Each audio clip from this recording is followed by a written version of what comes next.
penemuan potongan tubuh manusia di Jalan Setiabudi pada tahun 1981 disebut sebagai tragedi pembunuhan mutilasi pertama di Indonesia.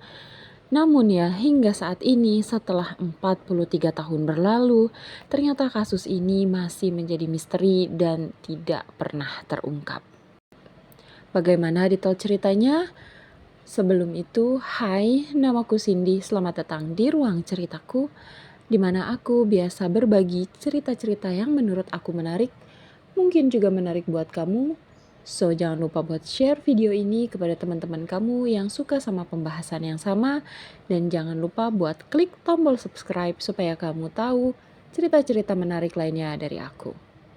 So, kita mulai pembahasan tentang kasusnya.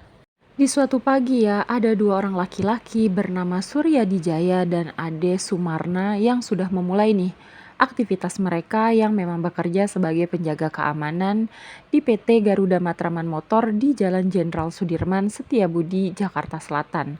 Tepatnya di tanggal 23 November tahun 1981. Saat itu ya, mereka nih melepaskan pandangan ke arah jalan yang udah ramai dan padat lalu lintas kendaraan. Mendadak aja hidung mereka tuh mencium bau yang gak sedap. Bau busuk yang langsung menyengat ke hidung keduanya. Mereka mencoba nih mengendus-endus dan mencari tahu dari manakah asal bau tersebut. Lalu mata kedua satpam itu tertuju pada dua buah kardus yang tergeletak begitu aja di trotoar Jalan Sudirman. Posisinya itu gak jauh dari jembatan penyeberangan jalan. Surya Dijaya dan Ade Sumarna berinisiatif nih menghampiri kardus-kardus tersebut. Waktu mereka udah mulai dekat sama kardus itu, perasaan mereka nih mulai jadi gak enak. Makanya pas di situ mereka memutuskan untuk tidak membuka kedua kardus tersebut. Keduanya langsung nih melaporkan penemuan kardus itu kepada polisi yang tengah mengatur lalu lintas pada pagi itu. Tapi polisi tersebut nggak langsung nih menindaklanjuti laporan tersebut.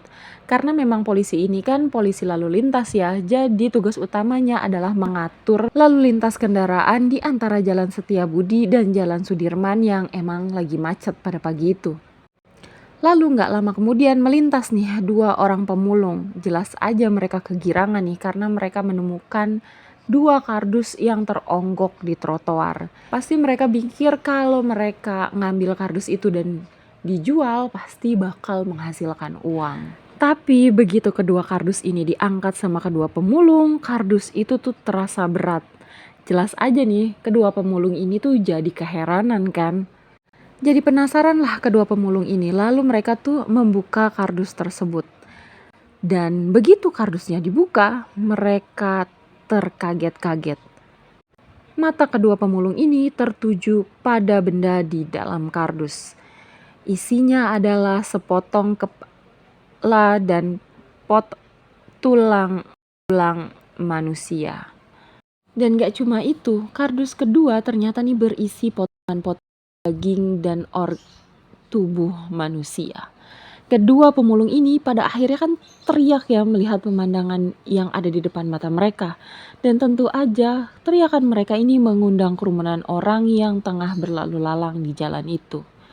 Polisi nih yang tadinya dilapori oleh satpam, akhirnya nih mau gak mau menghampiri lokasi tersebut kan.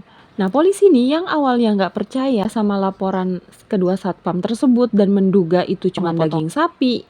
Tapi ketika polisi ini melihat secara langsung isi kardusnya, aku aja nih ya yang membawakan cerita ini ke kalian, bulu kuduknya merinding berdiri. Gimana Pak Polisi dan orang-orang pada saat itu yang melihat secara langsung. Potong tubuh itu lantas dibawa ke Rumah Sakit Cipto Mangunkusumo, Jakarta Pusat. Dan keesokan harinya, banyak warga nih yang terkejut oleh headline semua surat kabar yang beredar.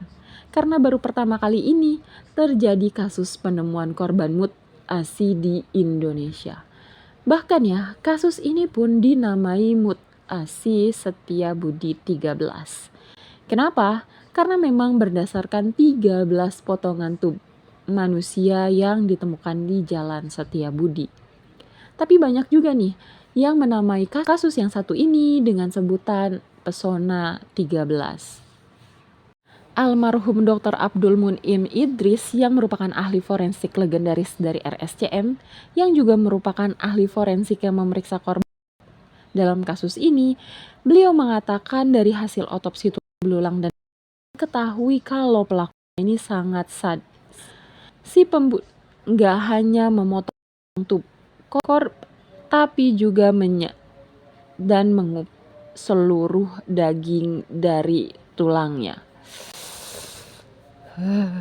Kayak daging sapi jadinya. Dr. Mun'im Idris juga mengatakan yang uniknya nih, wajahnya si korban tidak diapa-apakan. Telapak tangan masih ada, telapak kaki masih ada, tapi selebihnya bentukannya tuh kayak kambing guling. Semua tuh ratusan potong.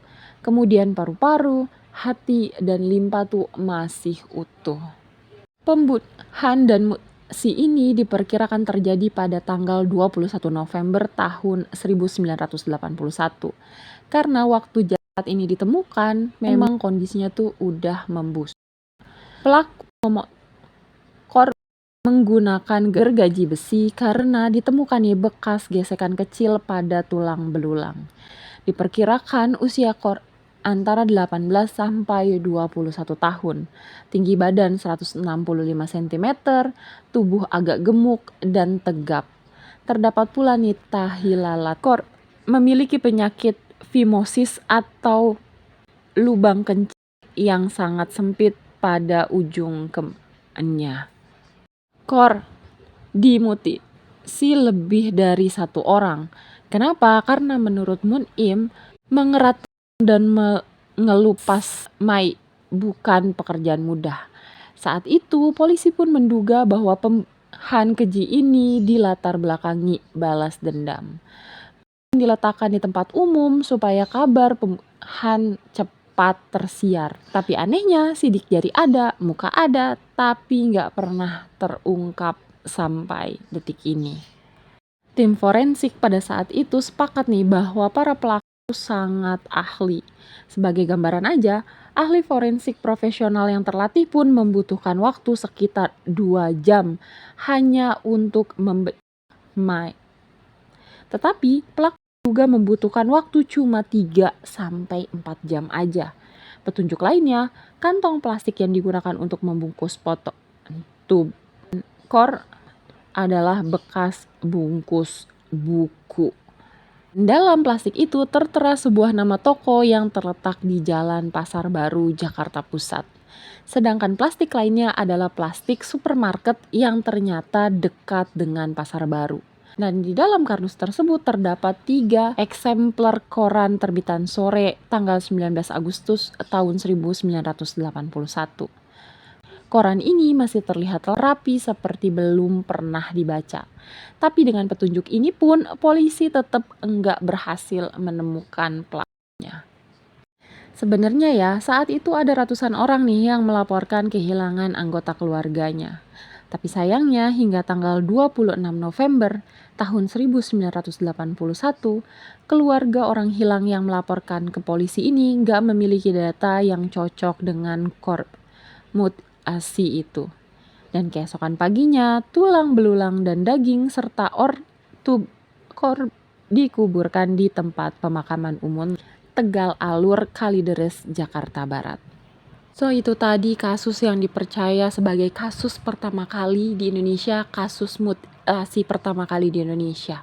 Yang ternyata sampai detik ini masih jadi cold case alias kasus yang belum terpecahkan. Kalau menurut kalian bagaimana? Apakah menurut kalian ini benar-benar kasus mutasi pertama di Indonesia atau sebenarnya ada kasus-kasus lain yang lebih dahulu sebelum kasus yang ini?